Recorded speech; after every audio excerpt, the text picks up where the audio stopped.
All right. So now we kind of went through the generic sequence and what that looks like. Now we're gonna go through the actually busking through a song. So with the generic sequence, it doesn't have any effects programmed into it. So we want to do what's called busking. And busking is where you manually fire the effects based off the song and you know how you want it to feel. So let me bring the house lights down a little bit. Actually, I'm just gonna turn them off. Okay, house lights are off. Now we're in the first cue, and let me turn my light on just in case you need to see the keyboard. May not really do anything. All right. So we're in this song, and when you're actually running songs, you won't be in this programming view. You may need to, somehow need to touch anything during it. You can go into here, but mostly you'll be in the main view right here. So the main view, this is where it's built out into all of the busking faders. So everything that's red right here, these are your busking faders. These are macros at the top right. The macros here you don't need to do anything with for now for busking. But these are all the busking effects, and they're broken down into 4 different groups. The first group here is dimmer and intensity effects. The second group is zooming effects, so that's the size of the beam.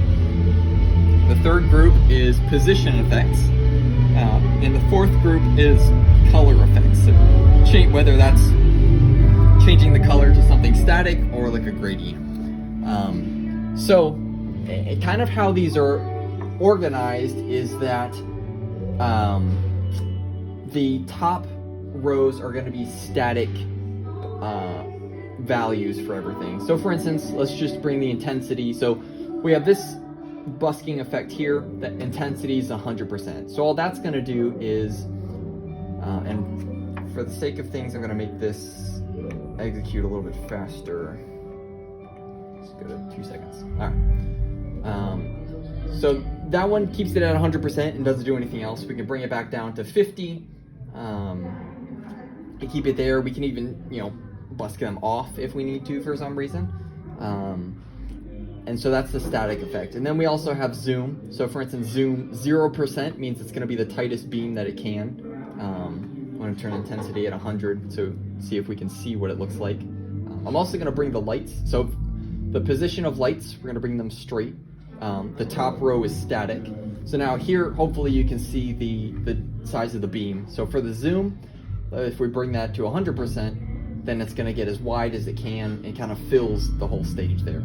And then back to 0, it makes a really narrow beam. Position, this top row is all static. So we go wide, and we see that they're kind of fanned out. We go wide in. That one's a little different. They're fanned out, but they also slowly come in at the center. And then we have low, straight, which it just comes a little bit lower. So the most important ones are probably going to be your dimmer and position effects. So we'll show you now the actual moving effects here. So we have the sine effect. So when we touch that, it's going to go into, it's going to put a sign across everything, and you see it kind of has a slow moving there.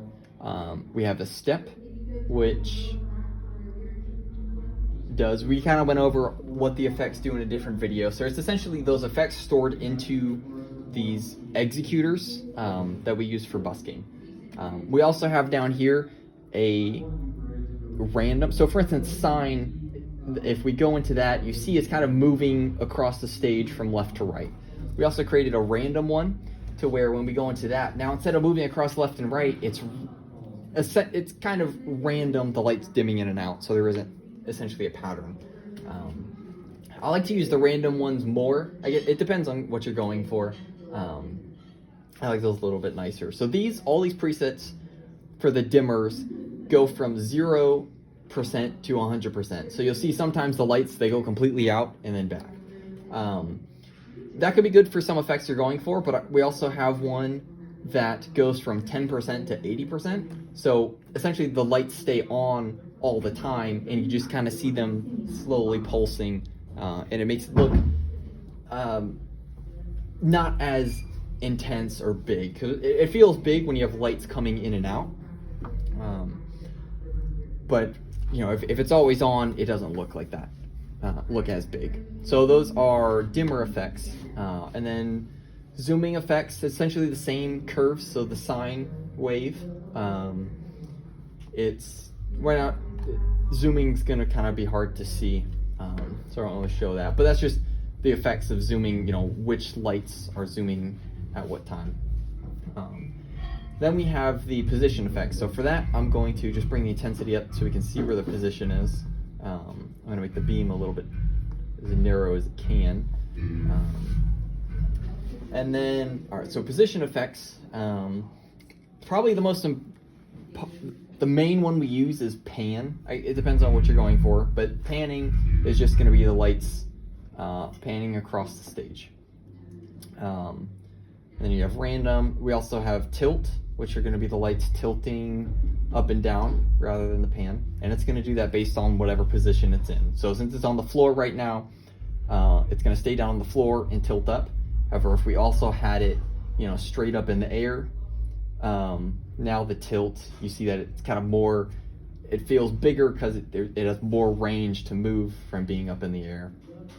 And then the other main one we use is the circle, which kind of adds an effect here. And it also depends, like when you use this effect, you have to take into consideration what the zoom is at, because if the zoom is really narrow, the lights move, it looks like the lights move a lot more and a lot faster.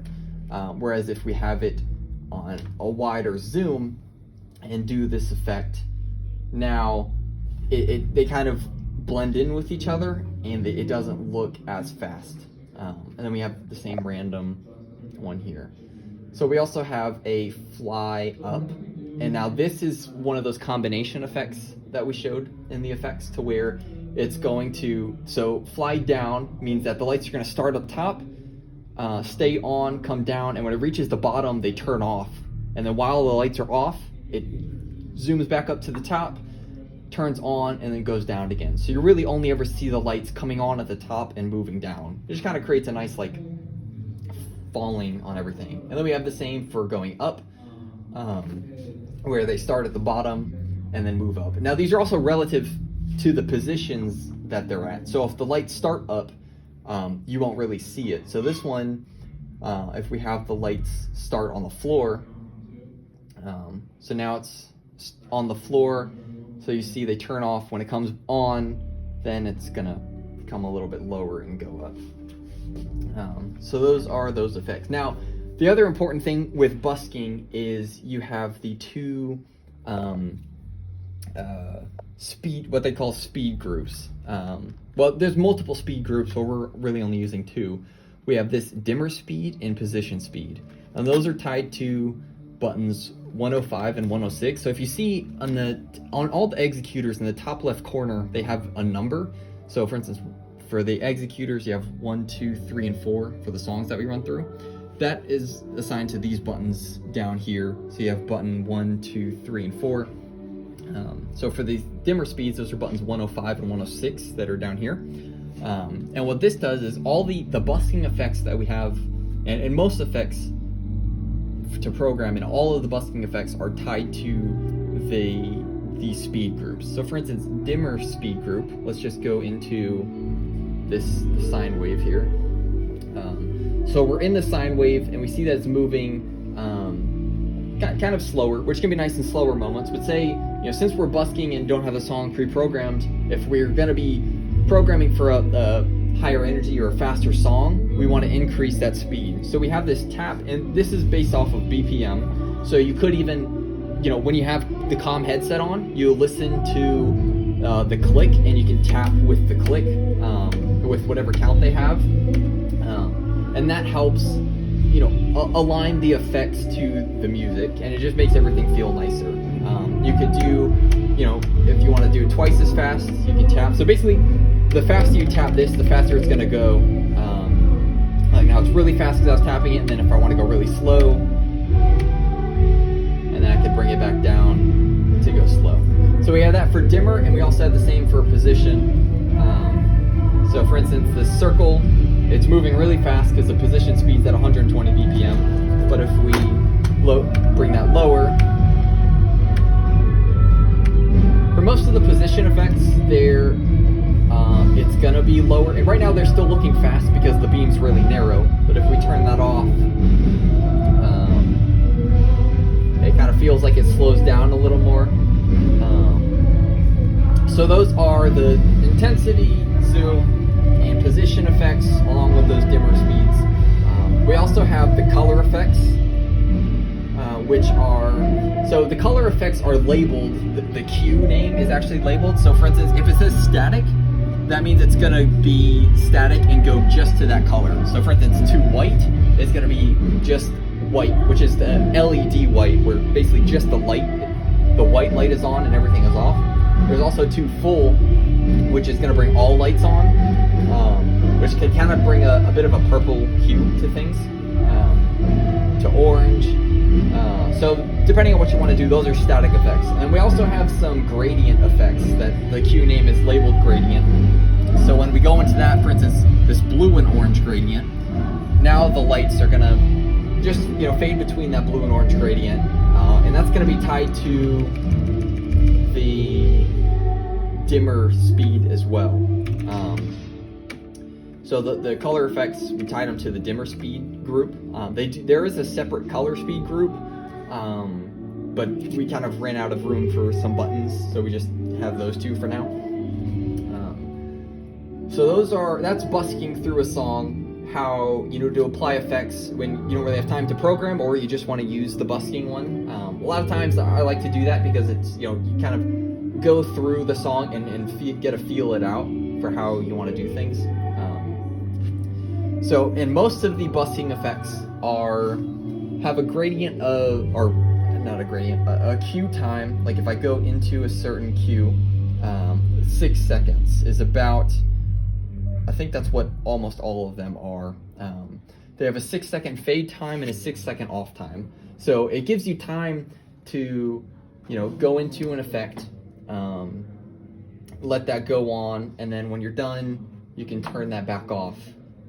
And say, for instance, if you accidentally click the wrong effect, you can kind of quickly bring that back off.